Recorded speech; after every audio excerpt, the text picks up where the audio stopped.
Dr. Arun Majumdar, keluarga besar Stanford University, hadirin sekalian,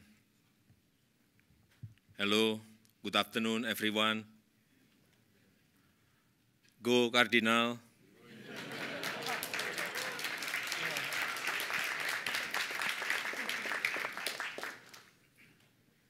Jadi sebelum ke sini, saya tadi bertanya-tanya terlebih dahulu di Stanford ini jargonnya apa?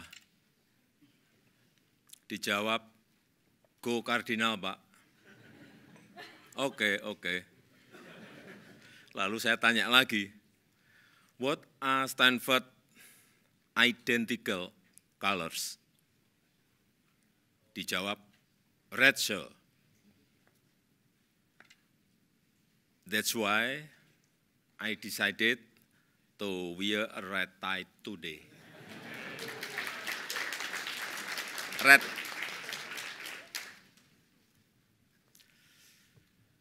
Do I look like a member of Stanford family now?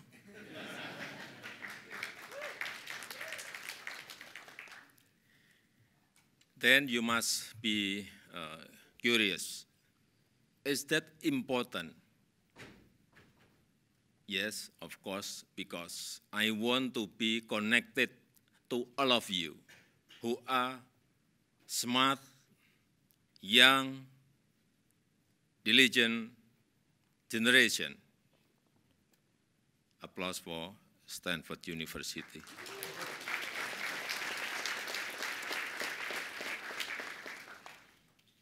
Nah, itulah pentingnya terkoneksi sesama manusia. Begitu juga dengan terkoneksi dengan alam.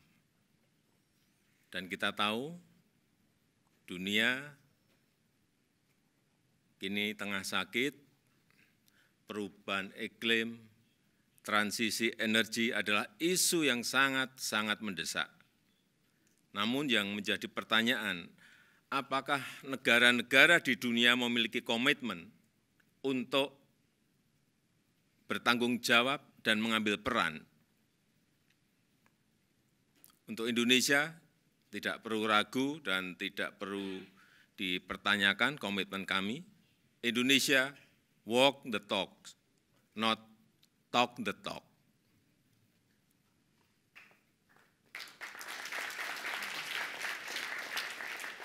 Indonesia telah menurunkan emisi 91,5 juta ton, dan di tahun 2022, supaya Bapak Ibu tahu, laju deforestasi bisa ditekan sampai 104.000 hektar. Kemudian kawasan hutan juga direhabilitasi seluas 77.000 hektar. Hutan bakau direstorasi seluas 34.000 hektar. Hanya dalam waktu 1 tahun. Namun, ini saya sampaikan di mana-mana, setiap ketemu yang namanya investor, baik Indonesia maupun negara berkembang lainnya, mengenai pendanaan dan transfer teknologi. Ini selalu menjadi tantangan besar. Karena memang kita butuh investasi yang sangat besar, serta transfer teknologi dan kolaborasi. Inilah yang menjadi tantangan dan sering menyulitkan negara-negara berkembang. Karena itu Indonesia ingin memastikan bahwa transisi energi juga menghasilkan energi yang bisa terjangkau oleh rakyat, bisa terjangkau oleh masyarakat. Namun kita tahu semuanya sampai saat ini, yang namanya pendanaan iklim masih business as usual. Masih seperti commercial banks. Padahal seharusnya lebih konstruktif, bukan dalam bentuk hutang yang hanya akan menambah beban negara-negara miskin maupun negara-negara berkembang. Padahal sebagai contoh Indonesia, tadi saya mungkin belum menyampaikan yang belum tahu Indonesia. Indonesia itu memiliki 17.000 pulau, memiliki penduduk hampir 300 juta,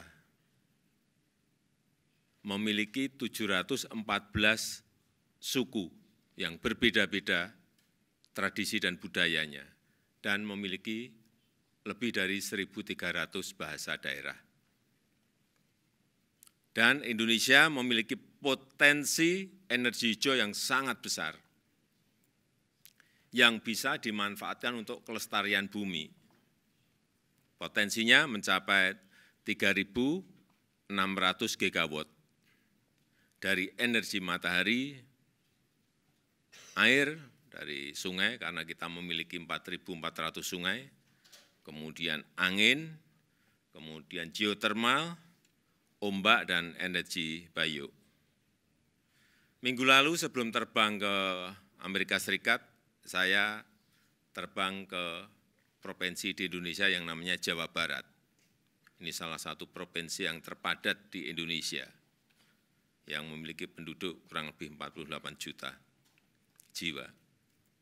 Untuk meresmikan pembangkit listrik tenaga surya terapung di waduk yang namanya Cirata. Ini terbesar di Asia Tenggara. Pembangkit listrik tenaga surya yang kita miliki baru saja kita buka dengan kapasitas 192 megawatt. Dan tidak berhenti di situ saja, kita juga akan membangun seperti ini di kota-kota yang lain, termasuk di ibu kota baru Nusantara.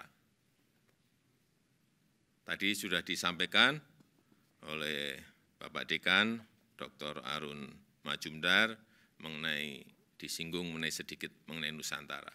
Ya, Nusantara ini adalah ibu kota kami yang baru.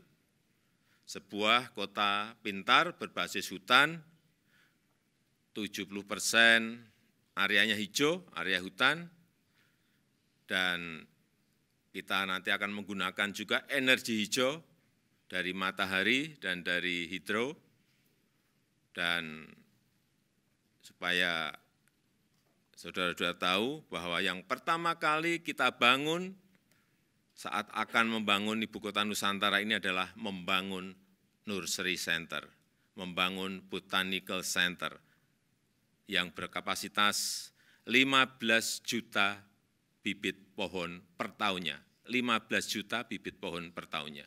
Yang itu nanti akan kita tanam setiap tahunnya di ibu kota Nusantara dan di Pulau Kalimantan.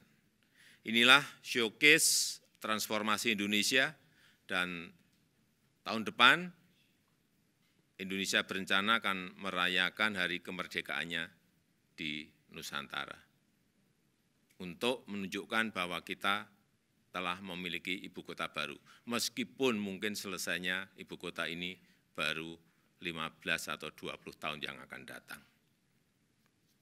Saya kira mungkin akan menjadi sebuah ide yang baik, ide yang seru jika mahasiswa Stanford University melakukan studi tour ke Nusantara untuk melihat lebih dekat proses dan progresnya. Nanti mungkin di sana bisa melakukan riset secara kilat dan belajar tentang sisi keberlanjutan dalam membangun sebuah green city. Saya ini lulusan kehutanan, jadi jika nanti dibutuhkan saya bisa menjadi guide-nya.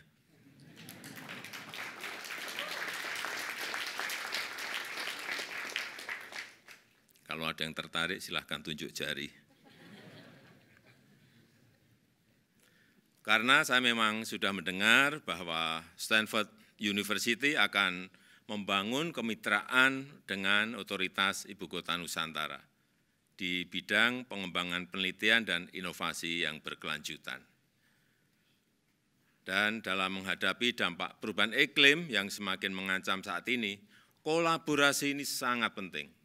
kolaborasi sangat penting dan langkah strategis konkret sangat dibutuhkan. Tanpa itu tidak mungkin bagi kita untuk menjamin keberlanjutan dan satu-satunya bumi yang kita cintai ini. We can no longer take an easier walk. We can no longer take a slowly walk. We must run fast. We must fear the tree. Thank you.